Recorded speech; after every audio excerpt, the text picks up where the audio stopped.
Quiero darles la bienvenida, soy el pastor Juan González de la Congregación Proyecto de Vida en Ciudad Juárez, a las personas que nos acompañan de manera presencial aquí en el templo. En este inicio de Shabbat, el día de hoy, estamos muy contentos y también, desde luego, saludando a las personas que van a ver este video a través de nuestro canal de YouTube.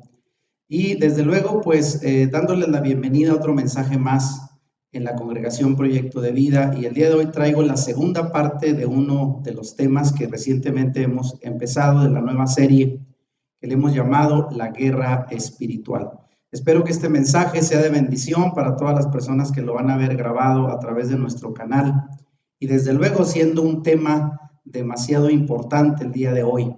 Al hablar de guerra, de la guerra espiritual, pues nos vamos a concentrar en un contexto bastante interesante, que es la lucha espiritual entre el bien y el mal, algo que pasa todos los días a nuestro alrededor y de lo cual muchas veces no somos tan conscientes. Y como creyentes, el día de hoy debemos de tener el discernimiento para darnos cuenta que somos parte de esa lucha espiritual entre las fuerzas del bien y las fuerzas del mal. Y rápidamente quiero quitar por aquí la cámara para que vean la portada del tema que voy a compartir con ustedes el día de hoy. Y me refiero a este tema que le he llamado la armadura de Dios, basado en Efesios 6:11, donde el apóstol Pablo, Shaul, dice: pónganse toda la armadura de Dios para poder mantenerse firmes contra todas las estrategias del diablo. Y es esta una advertencia que fue dada hace 2000 años para la congregación de Éfeso y sigue siendo importante para los creyentes el día de hoy. El consejo del apóstol Pablo es protegernos con toda la armadura de Dios para poder mantenernos firmes contra toda clase de estrategias que Satanás intenta en nuestra contra como hijos de Adonai, para destruirnos, para meternos el pie y hacernos caer.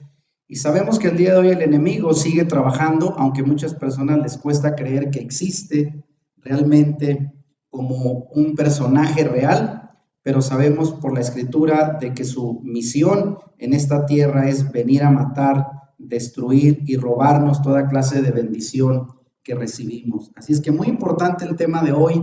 Este es el segundo tema de esta nueva serie sobre guerra espiritual, y puse por ahí en portada lo que es una armadura de metal que se usaba en el tiempo de las cruzadas. Desde luego no es la armadura a la que nos vamos a referir el día de hoy, pero nos da una idea de esa clase de protección que debemos tener para cuidarnos de todas las estrategias, de todos los embates que el enemigo intentará en nuestra contra. Así es que, como siempre, les pido tomen nota de lo que vamos a compartir a través de este mensaje. Pueden dejarnos sus comentarios debajo del video para las personas que lo van a ver grabado en YouTube, y desde luego esperamos que sea un mensaje de bendición para todos ustedes. Y desde luego también recomendarles que vean el primer tema que dimos de esta nueva serie, que se tituló ¿Qué dice la Biblia sobre la guerra espiritual? Y que está basado en Efesios 6:12, donde dice que tenemos una lucha contra potestades, contra gobernadores de las tinieblas de este siglo, contra huestes espirituales y no contra personas de sangre y carne. Esta es la realidad de nuestra lucha espiritual, en la cual estamos involucrados, la lucha entre el bien y el mal, entre la luz y las tinieblas, entre Dios y Satanás.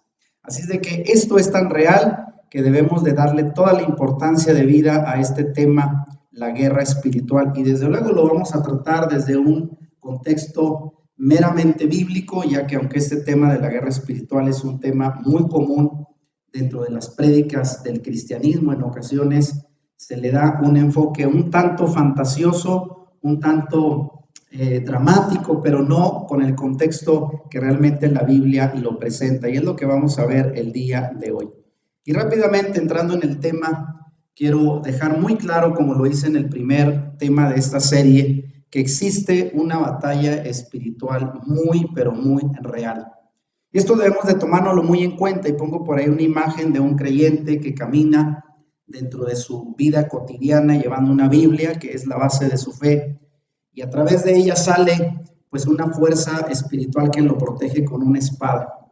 Y debo decir que muchos de los creyentes incluso a veces ignoramos que en nuestro día a día, en nuestro caminar, tenemos luchas de carácter espiritual que nosotros no logramos identificar y en medio de las cuales Dios manda sus ángeles protectores para cuidarnos, para protegernos de peligros inminentes que muchas veces quizás ignoramos.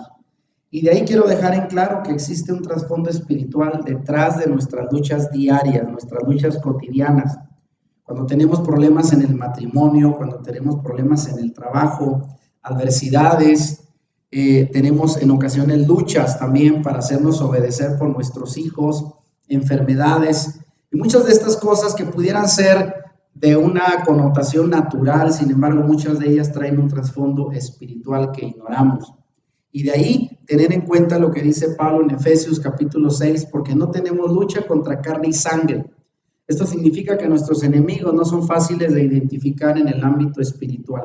Cuando una persona se pelea con el vecino, bueno, ese vecino tiene nombre, tiene rostro, tiene forma y sabe exactamente quién está en su contra. Pero en el ámbito espiritual es muy difícil porque nuestros enemigos se convierten en huestes espirituales, demonios, ángeles caídos que vienen precisamente a esta tierra con la misión de hacernos caer, de hacernos fracasar, de retirarnos de la comunión con Dios. Y son seres que no tienen rostro, no tienen una figura, de tal manera que nuestra lucha es con agentes espirituales en las regiones celestes. Por lo que debemos pedir discernimiento a nuestro Dios para estar al tanto de la influencia espiritual detrás de cada problema, de cada lucha y de cada conflicto que enfrentamos.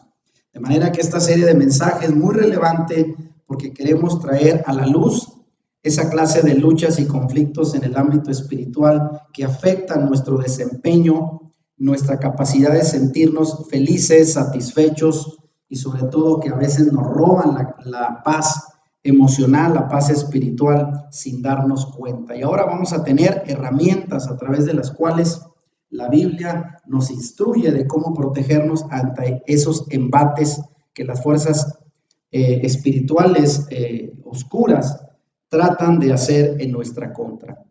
Y rápidamente, bueno, hablando de la protección que tenemos bíblicamente en esta guerra espiritual, voy a citar Efesios 6 del 10 al 12, donde el apóstol Pablo Shaul declara de forma muy, pero muy contundente con estas palabras diciendo: por lo demás, hermanos míos, fortaleceos en el Señor y en el poder de su fuerza. Y aquí el apóstol Pablo nos habla como una advertencia de lo importante que es fortalecernos en el Señor, no en nuestras propias fuerzas, porque eso no podríamos nunca contrarrestar las fuerzas espirituales que nos son contrarias. Y dice: vestíos de toda la armadura de Dios para que podáis estar firmes contra las acechanzas del diablo. Porque no tenemos lucha contra sangre y carne, sino contra principados, contra potestades, contra los gobernadores de las tinieblas de este siglo, contra huestes espirituales de maldad en las regiones celestes. En este pasaje queda muy claro pues que la lucha es real, las acechanzas del diablo están a la orden del día, y de ahí la importancia de tener puesta toda la armadura de Dios para protegernos en contra de todas sus artimañas, de todo lo que hace a diario en nuestra contra para hacernos caer. Y nuestra lucha, como ya lo expliqué, no es una lucha contra seres de carne y hueso, sino contra principados, contra potestades espirituales que vagan en las regiones celestes. Y no podemos ver, si no tenemos un discernimiento espiritual, contra quienes estamos luchando. De manera pues que este tema nos va a ayudar mucho para entender qué clase de protección podemos tener de parte de nuestro Dios, y sobre todo pensando que el apóstol Pablo también dice que las armas de nuestra milicia no son carnales, sino poderosas en Dios para la destrucción de fortalezas. Y eso nos anima mucho porque podemos saber que podemos disponer de todo un arsenal de armas espirituales que Dios puso a nuestra disposición para poder tener esa protección espiritual contra toda estrategia de ataque de nuestro enemigo. Y de eso vamos a comentar el día de hoy, y por favor toma nota. Y hablando de la armadura de protección a la cual el apóstol Pablo nos invita a vestirnos, vamos a decir cómo Shaul o Pablo habla de una guerra espiritual que no se libra contra sangre y carne, es decir, seres humanos, sino contra principados y potestades.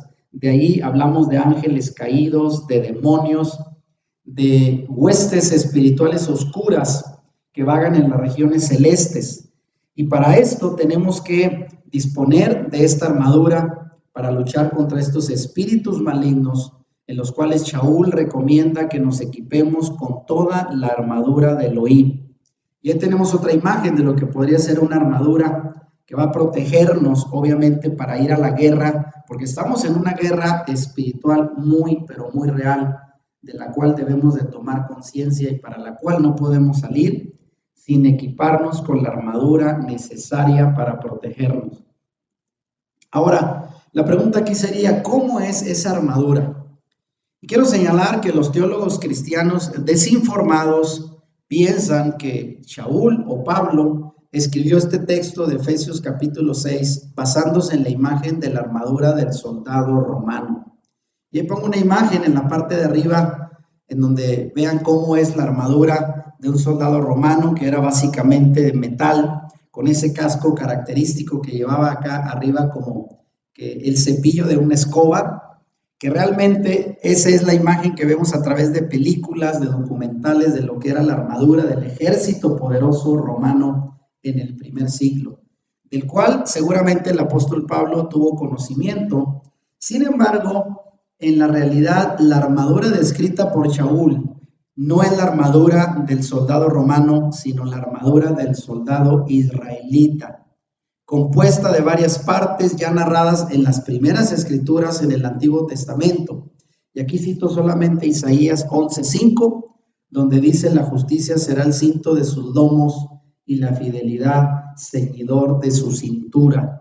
Y ahí hablamos de un cinturón, de la cual pongo una imagen en donde el pueblo de Israel ocupaba ese cinturón para ceñirse, obviamente, y ahí mismo llevaba la espada. Y obviamente este pasaje de Isaías es un pasaje que hace alusión a nuestro Mesías Yeshua, quien llevará, obviamente, como parte de su gobierno al final de los tiempos, el cinturón de la justicia ceñido en sus lomos.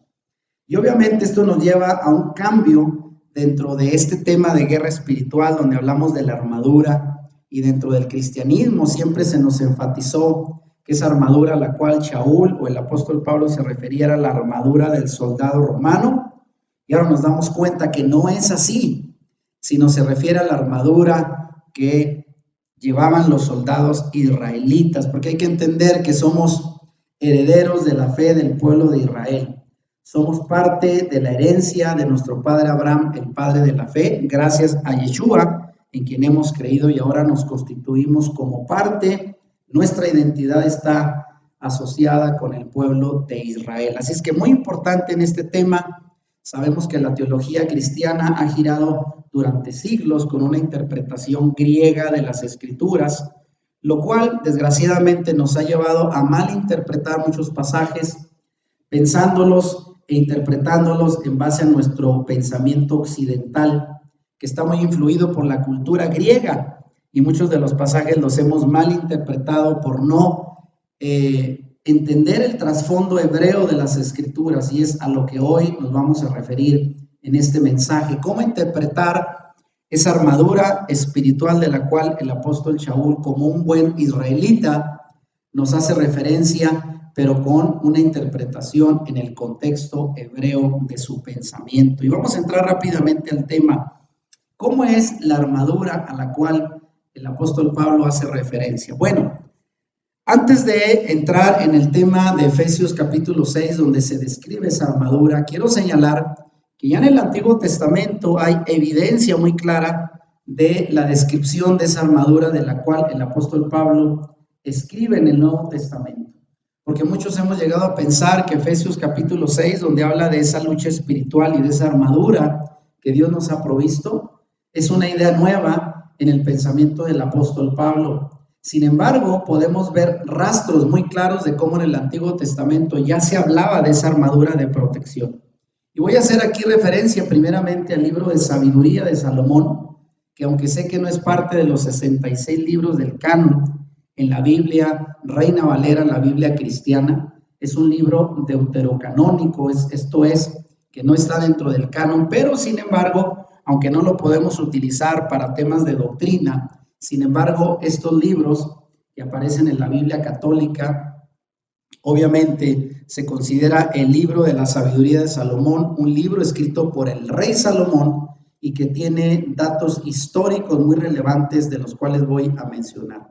El libro de sabiduría de Salomón, capítulo 5, del 17 al 20, dice lo siguiente: tomará su celo como por armadura y armará a la creación para vengarse de sus enemigos.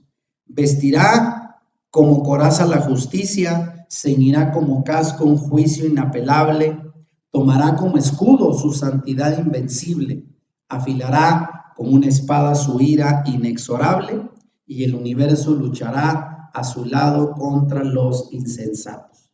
Este pasaje, que se cree en la interpretación, se refiere al Mesías en su advenimiento, en su reino milenial. Habla ya de una armadura, de que él toma una armadura y con ella obviamente se viste con una coraza, la coraza de justicia. Habla de ceñirse con un casco, habla de tomar un escudo de santidad invencible y de una espada de su ira inexorable. Y aquí podemos ver cómo son los elementos básicos de los cuales el apóstol Pablo va a tomar este mismo pensamiento que ya estaba en las escrituras hebreas antiguas para dar sentido a lo que es la armadura espiritual de la cual él habla en el Nuevo Testamento. Y también Isaías 59:17 dice, hablando otra vez de un pasaje mesiánico refiriéndose a nuestro Mesías Yeshua, dice: se puso la justicia como coraza y puso el yelmo, el casco de salvación en su cabeza. Se puso sobre sí la vestidura de la venganza y se cubrió de celo como de un manto. Ahí podemos ver otra vez los elementos de la coraza, del casco, de la vestidura que llevará nuestro Mesías y que obviamente es parte de la armadura que nosotros debemos de llevar. Y ahí del lado izquierdo puse la imagen, si lo están viendo, de una de las series bíblicas de televisión, que es sobre Josué, el guerrero que llevó al pueblo de Israel a las tierras prometidas, y básicamente con un vestuario de lo que sería el atuendo de un soldado israelita de la época antigua. Obviamente no era una armadura tan metálica como la de los soldados romanos, más bien compuesta de cuero y algunos elementos en metal, pero era parte de la armadura del soldado israelita, de la cual la Biblia habla, no de la armadura del soldado romano, como nos habían hecho creer por falta del conocimiento del contexto hebreo de las escrituras. Así es de que esa armadura ya se describía en las antiguas escrituras hebreas, de lo cual el apóstol Pablo seguramente tenía conocimiento y que seguramente de ahí tomó la idea para la descripción de la armadura de la cual él habla en la carta a los Efesios. Y rápidamente, bueno, aquí tenemos los componentes de esa armadura. Y vamos a comparar, vean, la armadura de Elohim, de nuestro Dios, descrita por Shaul, el apóstol Pablo, con la armadura israelita ya retratada, ya presentada en las primeras escrituras en el Antiguo Testamento, desde la época del rey Salomón. Estamos hablando un poco más de 900 o quizás 1000 años antes de nuestro Mesías. Y recordemos que nuestra fuerza pues proviene del Señor y no de nosotros mismos.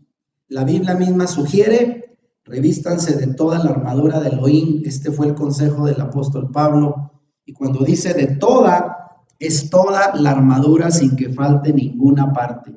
Y ahí tenemos otra imagen de un soldado israelita con sus botas de cuero, con su coraza por ahí cubriéndole el pecho, obviamente su cinturón ceñido a la mitad del cuerpo, y obviamente su espada y seguramente un casco que se llevaba a la batalla, a la guerra contra los enemigos. Y esta es la clase de armadura a la que el apóstol Pablo hace referencia, la armadura del soldado israelita.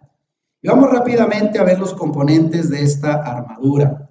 Vamos a comenzar con lo que es el cinturón de la verdad.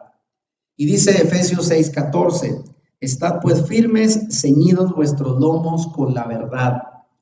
Y en contraparte, en el Antiguo Testamento, Isaías 11:5 habla de la justicia, Esa justicia será, dice, el cinto de sus lomos, y refiriéndose al Mesías, otra vez, el cinto de justicia. En el caso del apóstol Pablo en Efesios 6:14 habla de ceñirnos con el cinturón de la verdad, que es básicamente lo mismo, es la misma idea que aparece en Isaías, lo que aquí el apóstol Pablo retoma en Efesios 6:14. Y ahí tenemos imágenes de lo que sería un cinto de cuero que va a proteger, obviamente, a ceñir la cintura para tener esa fortaleza con la cual un soldado debería de salir a la guerra. Y ahí la pregunta es, ¿por qué Shaul o el apóstol Pablo comienza refiriéndose a la armadura por el cinturón de la verdad? Alguien diría, ¿por qué no empezó por la cabeza o por los pies, verdad? Sino empieza con la parte media de protección del cuerpo, que es el cinturón. Y aquí mi respuesta es que de nada sirve la armadura para aquellos que están viviendo en la mentira, porque la búsqueda de la verdad es indispensable para acercarse a Dios. De manera entonces que las personas que hemos creído en el Mesías, en la Escritura, debemos de empezar diciendo que hemos dejado atrás la mentira, el pecado, la vida de desobediencia a Dios para ceñirnos, para someternos a la voluntad de nuestro Padre Celestial y sobre todo dispuestos a conocer la verdad de su palabra. Salir de la mentira para entrar en la verdad de Dios. Ese es el primer principio con el cual podemos tener la protección y la comunión con el Padre. De manera entonces que el cinturón de verdad, aunque es la protección de la parte media del cuerpo, es por donde empieza la protección de esta armadura sobre nosotros. Así es de que muy importante el cinturón de la verdad que nos lleva a asegurar que estamos obviamente enfocados en la verdad de Dios en nuestras vidas. Y hablando de esto mismo, por cierto, quiero recordar aquel pasaje donde la Escritura dice que nuestro Mesías Yeshua fue llevado ante el gobernador romano Poncio Pilato para ser juzgado. Y estando ahí delante de Poncio Pilato, el gobernador romano, él le hizo una importante pregunta, sabiendo que Yeshua era un líder espiritual de su pueblo, que había sido llevado por el celo de los líderes religiosos, de los fariseos y saduceos de su tiempo ante el gobernador. Y él tuvo la oportunidad de hacerle una pregunta, y la pregunta que le hizo a Yeshua fue, ¿qué es la verdad? En este pasaje de Juan 18, del 37 al 38, Yeshua le contestó ante esa pregunta, y para esto he nacido, y para esto he venido al mundo, para testificar de la verdad, y todo el que es de la verdad escucha mi voz. Y ahí vemos cómo el Mesías habla de que su misión en este mundo fue traer la verdad de Dios, la revelación de Dios, y todo aquel que estuviera con Dios iba a escuchar la verdad que él predicaba y le iba a seguir. Y hasta el día de hoy estamos siguiendo al Maestro, la verdad de su palabra y sobre todo la revelación que él ha traído al mundo, la verdad de Dios manifestada en su propia persona. Y sabemos también del pasaje de Juan 14:6, donde Yeshua respondió y dijo, yo soy el camino y la verdad y la vida, nadie viene al Padre sino por mí. Así es que hablando del cinturón de la verdad, ese cinturón está enfocado precisamente a la persona de Yeshua, quien es la verdad revelada por Dios y a la cual seguimos como creyentes legítimos en él. Así es que el cinturón de la verdad tiene que ver con Yeshua, con la revelación de su verdad a través de su misión y a través de sus palabras. Vamos a entrar rápidamente a la segunda parte de esta armadura. Después de ver el cinturón, ahora nos vamos a referir a la coraza de justicia. Y justamente ahí encontré esta foto de lo que pudiera ser ese pectoral, esa coraza que llevaban los soldados israelitas de cuero para pues protegerse, obviamente luchando en la guerra, y de lo cual el apóstol Pablo dice en Efesios 6:14, y vestidos con la coraza de justicia, de lo cual en el libro de sabiduría de Salomón se dice, vestirá como coraza la justicia. Vean cómo es un pasaje idéntico refiriéndose a la coraza de justicia, de lo cual ya Salomón, 1000 años antes, 900 o 1000 años antes del Mesías, había hecho referencia. Y aquí Salomón disertó acerca de que los justos serían vestidos con la coraza de la justicia. Y de ahí el apóstol Shaul tomó esa idea para mencionar también esa coraza de justicia como parte de la armadura que debemos de llevar los hijos de Dios. Y aquí la pregunta es, ¿qué es la justicia? Porque al día de hoy muchos de estos conceptos los tenemos más bien entendidos en base al contexto social. ¿Y qué decir de la justicia en el ámbito político, que a veces se representa con la imagen de una mujer que lleva en su mano una balanza, pero al mismo tiempo tiene cubierto los ojos con una venda, y de ahí que se diga que la justicia es ciega? Y bueno, sabemos que el día de hoy en el ámbito político, en el ámbito social, la justicia se puede comprar, la justicia no es realmente lo que debería de ser. Pero desde el punto de vista bíblico, ¿qué es la justicia? Bueno, Adonai en esencia es justo en sí mismo, es una de sus características como Dios perfecto que es, Él es justo. Y los mandamientos que Él ha revelado en su Torah también son justicia. De ahí que todas las personas que hemos conocido la Escritura y sobre todo ahora que entendemos el propósito de la Torá, de las leyes, los mandamientos y ordenanzas de Dios en su palabra, nos damos cuenta lo importante que son, porque a través de ellos Dios revela su justicia al hombre y cómo nosotros a través de ellos también podemos caminar en obediencia y en justicia. Y ahí les invito a ver estos pasajes del Salmo 119, que es el capítulo más largo de la Biblia, por cierto, pero que está lleno de descripciones de cómo la Torá, los mandamientos y las ordenanzas de nuestro Dios tienen ese rasgo de justicia que proviene de Dios. Y les invito a leerlos porque ahí está claramente dicho que la Torá, los mandamientos y ordenanzas de nuestro Dios son todos justos y para protección de los que somos justos por Él. Y bueno, hablando de esta coraza de justicia, bueno, en consecuencia, la coraza de la justicia significa la protección que recibimos al guardar la Torá. Para aquellos que piensan que la Torá ya está caducada, que eso ya pertenece al antiguo pacto, al antiguo testamento, que fue solo para los judíos, se equivocan. Porque como ya dije, en la Torá está contenida la voluntad de Dios, la justicia de Dios, que nos conviene seguir obedeciendo para protección. Aquel que guarda la Torá está protegido, vive en obediencia, vive bajo los términos de Dios y por lo tanto es parte de esa armadura, la coraza de justicia. Shaul, en otras palabras, está enseñando y diciéndonos lo siguiente: vistan con las vestiduras de la Torá para combatir a Satán, al enemigo. En otras palabras, guardar la Torá quiere decir abandonar el pecado, ya que el pecado es la violación de los mandamientos de Adonai. Cuanto menor pecado haya en nuestra vida, mayor será la comunión con el Eterno y más lejos estará el hombre de ser alcanzado por los embates del enemigo. De manera entonces que vivir bajo los mandamientos de Dios, obedeciendo y guardando su Torá, sus mandamientos, su ley, sus estatutos, es lo que nos mantiene a salvo y bajo protección para que el enemigo no nos dañe, no nos toque, porque estamos viviendo en obediencia, en sumisión a los mandamientos establecidos por Dios. Ahora vamos a pasar a la tercera parte de esta armadura, y esta armadura también tiene el calzado de la paz. Y de ahí el apóstol Pablo dice en Efesios 6:15, y calzados los pies con el apresto del evangelio de la paz.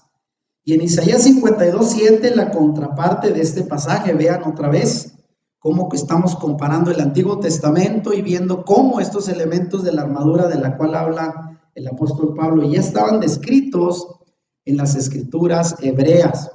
Y ahí dice Isaías 52:7, cuán hermosos son sobre los montes los pies del mensajero que anuncia Shalom, que anuncia la paz, proclamando la buena noticia, el evangelio, y anuncian la salvación. Y de ahí vean cómo esas sandalias, obviamente de cuero, que eran las que usaba el pueblo de Israel, se refiere a eso que cubría los pies, una parte también muy vulnerable del cuerpo, la parte baja, obviamente las extremidades. Sin los pies no podemos caminar, desde luego, pero esos pies simbolizan aquellas personas que son mensajeros, que llevan paz, las buenas noticias, el evangelio, que anuncian la salvación, y que eso también es parte de nuestra armadura. Como hijos de Dios debemos de estar proclamando el mensaje de salvación que hemos recibido, llevar el evangelio de un lugar a otro, y para ello nuestros pies se convierten en el medio por el cual somos pregoneros de shalom, de paz, de buenas noticias. Y de ahí también que Yeshua es nuestra paz, es nuestro shalom. Y ahí tenemos pasajes como Juan 14:27, donde él dijo: mi paz os dejo, mi paz os doy, y no la doy como el mundo la da, sino yo doy una paz, una shalom permanente, que llena el corazón, que nutre, que no es solamente pasajera. Y de ahí que el Señor Yeshua es nuestra paz. Para el hombre resistir al pecado propuesto por Hasatán va a necesitar de Yeshua, porque no hay comunión con Adonai sin nuestro Mesías, porque sabemos que Él es el mediador, el intercesor por nosotros, y asimismo fue su sacrificio el que nos ganó la paz y el perdón de nuestros pecados. De manera pues que el hombre no puede tener una paz verdadera, una paz genuina, una paz durable, si no es a través de la reconciliación con Dios, a través de nuestro Mesías Yeshua.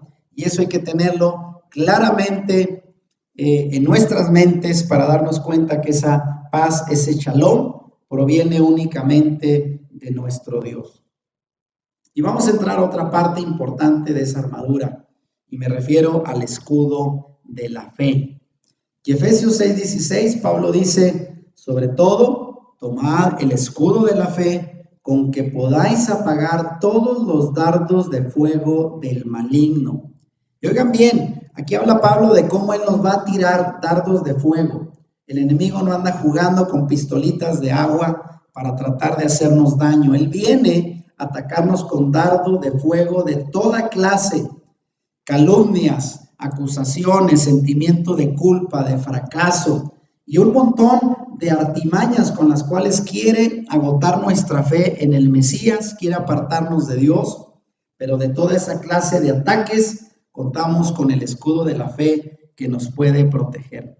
Y de ahí otra vez el libro de sabiduría de Salomón en el Antiguo Testamento dice: usará el escudo de la invencible santidad. Y aquí vamos a ver cómo estos dos elementos, fe y santidad, van de la mano, porque Salomón usó la metáfora del escudo de la santidad, mientras que Shaul o el apóstol Pablo habló del escudo de la fe. Pero en el fondo, estos dos conceptos están interconectados y lo vamos a explicar brevemente. El Eterno dice, hablando de santidad en Levítico 11:45, sean santos, pues yo soy santo. Y de este mismo pasaje, Pedro en una de sus cartas va a decir lo mismo: debemos ser santos porque el Señor lo es también. Y de ahí la invitación a vivir una vida de santidad, siguiendo los pasos de nuestro Dios como un atributo de santidad y perfección.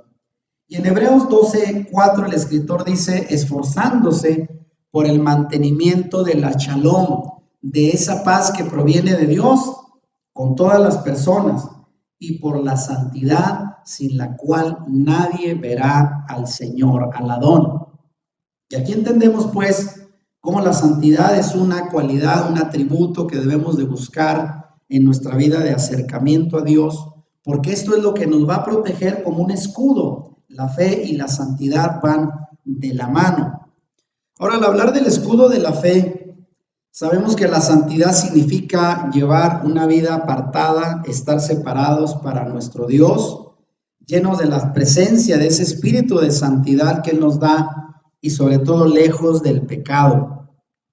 Santo es aquel que abomina el pecado, que vive en obediencia a los mandamientos de la Torá del Eterno, a diferencia del concepto de un santo que se tiene en la religión católica, como aquel que hace milagros, como una imagen que se puede venerar de alguno de los personajes de la antigüedad, que se adora incluso, que se venera de una manera como viéndolo de forma milagrosa. No, bíblicamente el santo es una persona, un creyente que vive apartado del pecado, que detesta el pecado y cuyo propósito de vida es vivir bajo los mandamientos de la Torá, las instrucciones y las leyes de nuestro Dios.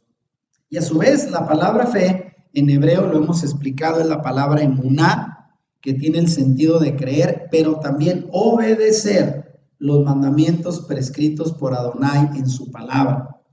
De esta manera, si en el cristianismo la fe ha sido meramente vista como algo abstracto, que basta solamente creer en una doctrina, en una forma de creencia, en la fe hebrea bíblica, la fe, la emuná, se traduce no solo como una creencia, sino como la práctica de esa fe por medio de acciones concretas que externan la obediencia a la Torá de nuestro Dios. En pocas palabras, dentro del cristianismo tenemos un concepto de fe donde más que nada, otra vez por esa interpretación griega occidental de los términos que se quedan cortos en la traducción, la fe para nosotros era simplemente asumir o aceptar una doctrina, un pensamiento, era simplemente creer en algo. Y ya con eso nosotros pensábamos que cubríamos toda expectativa de Dios. Ya creí en Dios, como mucha gente dice, pero no obedece sus mandamientos. Y esa es la clave que bíblicamente tiene el significado de la palabra emuná. Fe y obediencia a los mandatos del Eterno. Y eso es muchas veces lo que falla en las personas que dicen creer en Dios. Creen como un ejercicio mental a lo que la Biblia dice, pero viven una vida sin obedecer los mandamientos del Señor. Y es ahí donde falla, porque no puedes tener un escudo de fe si no vives en obediencia a los mandamientos de la ley de Dios. Si quieres realmente sentirte protegido, tienes que vivir y sujetarte, tienes que obedecer, tienes que aplicar en tu vida práctica, en tu vida cotidiana, todos los mandamientos que te van a proteger, que te van a poner a salvo y que van a constituir en tu vida ese escudo de la fe en contra de todos los ataques del maligno. Al hablar de la fe, del escudo de la fe, tenemos que hacer referencia a la fe de nuestro padre Abraham, que se manifiesta por su conducta de acuerdo a las palabras del Eterno. Y ahí citamos Génesis 26:5, donde Dios dice: todo esto porque Abraham buscó lo que dije y celebró lo que le mandé hacer. Él siguió mis misbot o mandamientos, como se traduce, mis reglamentos y mis enseñanzas. Y vean cómo el Señor mismo pone a Abraham como ejemplo de un hombre de fe, no solamente porque creyó lo que él dijo, sino porque él hizo. Porque Abraham buscó, dice, lo que dije, celebró lo que le mandé, siguió mis mandamientos, mis reglamentos, mis enseñanzas. Fue un hombre de obediencia. Y de ahí todo empezó cuando Dios lo llamó de una tierra de Ur de los Caldeos en Mesopotamia, que era obviamente una tierra de adoradores, de ídolos, de toda clase de paganismo. Y le dijo a Abraham: sal de tu tierra, deja a tus parientes y ven conmigo a la tierra que yo te mostraré. Y a pesar de que era un hombre ya viejo, sin descendencia, sin familia, sin hijos, salió creyéndole a Dios. Y vean, no solo le creyó, le dijo: sí, te creo, pero aquí me quedo. Dijo, le creyó y con ello salió obedeciendo a la voz de Dios. Y fue un hombre que llevó a cabo los mandamientos, los reglamentos, las instrucciones de Dios al pie de la letra. Y de ahí que sea el padre de la fe y nuestro ejemplo a seguir. De manera pues que este concepto de fe, por medio de obras, de acciones, de obediencia, se repite también en el Brit Hadashah, o como lo conocemos en el Nuevo Testamento. Y de ahí que Santiago, el apóstol Santiago, en su carta al capítulo 2, verso 17, dice: de esa forma, la fe por sí misma, si no va acompañada de obras, está muerta.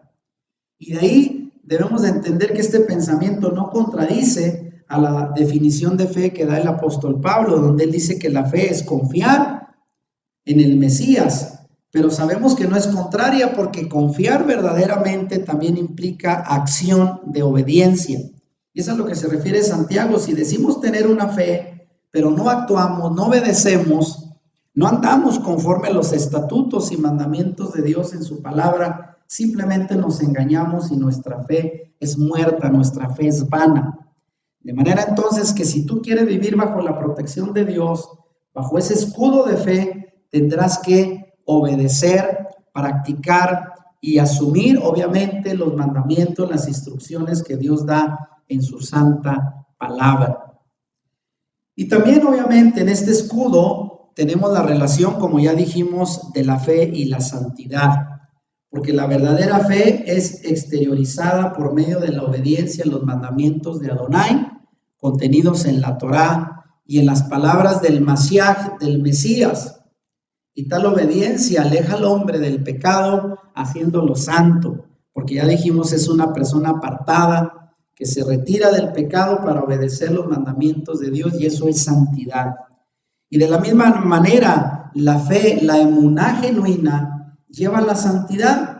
Es por esto que Shaul habla del escudo de la fe y Salomón del escudo de la santidad, porque son dos caras de la misma moneda. No puedes ser un hombre santo o una mujer santa si no tienes fe, y viceversa, no puedes tener fe si no tienes santidad. Y van de la mano, y ambas cosas son parte de ese escudo que nos protege para vivir de acuerdo a los propósitos de Dios, libres de toda amenaza, de toda acechanza de nuestro enemigo. Y bueno, hablando también de esto, del escudo de la fe, la pregunta es, ¿y por qué la fe y la santidad son retratadas como un escudo en contra de nuestro enemigo Hasatán? Bueno, porque este enemigo, Satanás, solo tiene legalidad para lanzar maldiciones y dardos de fuego, como vemos ahí en la imagen, a los que son desobedientes. Y de ahí que usted puede leer Deuteronomio 28, del 1 al 14, y pasajes más adelante, donde dice la Escritura, cómo el Señor le dijo a Moisés, lleva al pueblo e instálalo en 2 montes, y tú les vas a dar a escoger. Por un lado, aquí tienen la ley, los mandamientos de Dios.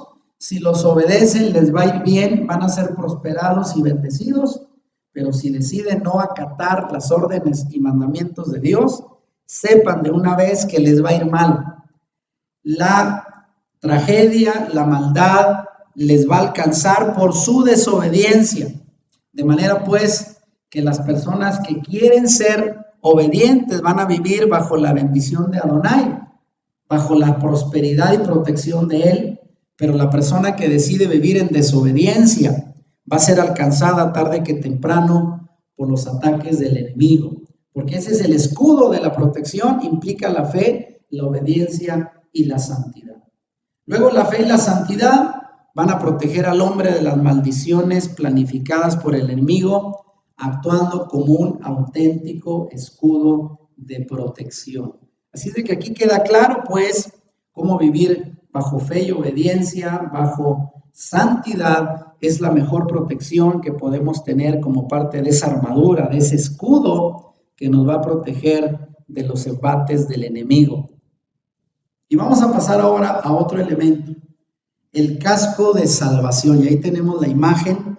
Desde luego hay que proteger la cabeza, una parte muy vulnerable del cuerpo, y debemos de tener bien protegido cuando vamos a la guerra espiritual. Y de ahí Pablo dice en Efesios 6:17, pónganse la salvación como casco.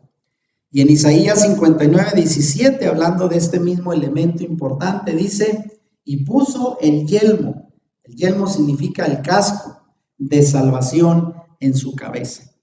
¿Por qué la cabeza? Bueno, en la cabeza obviamente la Biblia hace alusión a la mente, donde es la sede de los pensamientos, de la voluntad y de las emociones del ser humano. Y es en la mente en la cual Hasatán, nuestro enemigo, actúa para convencer al hombre a pecar, a desobedecer, tal como lo hizo con Adán y Eva en el huerto del Edén. De ahí que Hasatán es especialista en instigar e inducir al hombre a pensar que su conducta no es pecaminosa, a autojustificarse, a autoengañarse, a querer seguir sus propias reglas. Y todo esto representa una embestida del adversario que comienza en la mente, en la cabeza y en la lucha. Si usted y yo estamos conscientes, en nuestra mente donde usted se debate para decidir si obedece o desobedece los mandamientos de Dios. Si hace lo bueno, si hace lo malo. Si hace lo que usted, sus impulsos, sus pasiones y deseos egoístas quieren, o hace lo que la voluntad de Dios le está ordenando. Y desde ahí, desde la mente, el enemigo sabe que puede convencernos de hacer lo que Dios no quiere en nuestra vida y desobedecer su palabra. Y desde ahí ya desviarnos en el propósito por el cual Dios nos ha mantenido. Y hablando de este ataque de la mente, vean, en las escrituras la mente también es llamada como corazón. Y es un punto sensible a los ataques del maligno. Y ahí tenemos Jeremías 17:9, que dice, engañoso es el corazón, refiriéndose también a la mente, más que todas las cosas, y perverso, ¿quién lo podrá conocer? Y el Salmo 4:23 dice, sobre todo lo guardado, guarda tu corazón, guarda tu mente, porque es la fuente de la vida. Y ahí vemos la imagen, ¿no?, de cómo el enemigo va constantemente y nos dice al oído, nos aconseja, no le hagas caso a Dios, haz lo que tú deseas, lo que tú quieres está bien, tienes derecho a decidir lo que te conviene, a ser egoísta, a hacer lo que tú quieres, y nos va llenando la cabeza de humo, de malos consejos, y mucha gente se deja guiar por él y deja que los apetitos de su carne, la soberbia, el orgullo, el egoísmo le domine y tome malas decisiones. De manera que guardar el corazón denota también proteger la mente, la cabeza, de las astutas trampas del enemigo, que hará de todo para transformar la verdad en mentira y engañarnos y arrastrarnos al error. Así es que mucho cuidado. Por lo tal, hay que tener protegida la cabeza con ese casco de salvación que Dios nos ha dado para librarnos de todo ataque en la mente que el enemigo intentará hacer. Y bueno, hablando de las mentiras, que es una de las principales armas del enemigo que ha utilizado desde el tiempo en que engañó a Adán y Eva en el huerto hasta el día de hoy, sigue siendo una de sus principales estrategias para engañar, para convencer, para seducir, para hacer caer. Y hablando de mentiras, quiero rápidamente señalar cómo las mentiras que Satanás introdujo incluso en medio del pueblo, en medio de la fe, porque Satanás no solo va a atentar a los que están afuera, aquellos ya le sirven, sino precisamente busca con mayor intención a aquellos que estamos buscando de Dios para causarnos una recaída, para hacernos volver, para engañarnos. Y debo decir que él es maestro en la mentira, es padre de toda mentira, así dice la Escritura. Y durante 2000 años en el cristianismo se han propagado mentiras creadas por Satanás. Y debo decir que la mayoría de los cristianos creen en esa clase de engaño, por desgracia. Incluso cristianos sinceros, honestos, han sido convencidos por las mentiras del adversario, y solamente comentaré algunas que no solo se convirtieron en mentiras, sino que la iglesia misma las ha hecho verdad, las ha hecho un dogma. Por ejemplo, el creer que Jesús creó una nueva religión, que él vino a quitar el judaísmo, a quitar las leyes, la Torá, para establecer el cristianismo como una nueva religión, lo cual hoy entendemos es una clara mentira. Jesús no vino, o Yeshua no vino a crear una nueva religión, lo cual lo hubiera descartado como Mesías. Al contrario, él vino a reafirmar la Torá de Dios, a cumplirla, a establecerla y sobre todo a renovar su pacto con el pueblo de Israel. Porque muchos incluso dicen que vino a sustituir al pueblo judío por el pueblo gentil, lo cual también es un error. El pueblo gentil es parte de ese llamado de renovación de pacto con su pueblo Israel. Otra gran mentira es que hasta el día de hoy la iglesia católica, incluso evangélica, dice que el domingo vino a reemplazar al Shabbat como día de reposo, creyendo que el Shabbat era para los judíos y que ahora el domingo, el día de la resurrección, se convierte en el día de guardar, lo cual no puede ser confirmado por las escrituras. El Shabbat sigue siendo desde el inicio de la creación el día de reposo. Otra de las mentiras es que el Nuevo Testamento vino a sustituir el Antiguo Testamento. El Nuevo Pacto ya hizo caduco el Antiguo Pacto, como se dice, lo cual también es mentira, porque hablamos de un pacto renovado, no de un nuevo pacto. Y sobre todo ese nuevo pacto es también con la casa de Israel, con el pueblo hebreo, de la cual nosotros somos parte. Hay que recordar que somos un injerto, dice el apóstol Pablo, unas ramas que han sido injertados en el buen olivo que es el pueblo de Israel. Y gracias a ellos viene la fe que hoy conservamos. Y este último pensamiento, que la ley fue abolida por Cristo, que Él vino a quitarla, que Él vino a cumplirla para que nosotros no tengamos que obedecerla, es otra de las muchas mentiras que se han infiltrado en el cristianismo y que habíamos creído hasta hoy. Pero no son sino conceptos falsos sembrados por el enemigo, que se han instalado y se han arraigado en la mente de muchos creyentes y pasan a ser considerados el día de hoy como dogmas de fe por la misma iglesia que los ha oficializado. Y cuidado con que los cuestionemos, porque nadie puede impugnarlos so pena de ser considerados herejes. Y esto debo decirlo con pena, pero hay incluso muchos pastores de congregaciones que cuando se dan cuenta que un nuevo creyente se ha pegado a su fe hebrea, a la fe legítima, pues lo miran con recelo, lo miran como un hereje que ha renunciado a la fe, cuando realmente estamos tratando de afirmarnos más en el pensamiento de interpretación hebrea de las Escrituras, como debió de ser desde el principio, y sobre todo quitándonos todas esas ideas y pensamientos que no son, desde luego, confirmados por la Biblia y que habíamos creído a ciegas como parte de ese engaño que el enemigo ha traído a la propia iglesia, establecer mentiras para que hoy sean reconocidas como una verdad y como un dogma. Ahora, pasamos al siguiente tema, la siguiente parte de la armadura, y nos estamos acercando ya a la última parte de la armadura, y me refiero a la espada del Ruach HaKodesh. Ruach HaKodesh es el Espíritu Santo, es su manera hebrea de decirlo, de mencionarlo. Y esa espada del Espíritu Santo es la palabra de Elohim. Y de ahí que dice el apóstol Pablo en Efesios 6:17, y tomen la espada del Espíritu, la cual es la palabra de Dios. De manera que dentro de todo el equipamiento de esa armadura espiritual, todos los demás elementos son para protección.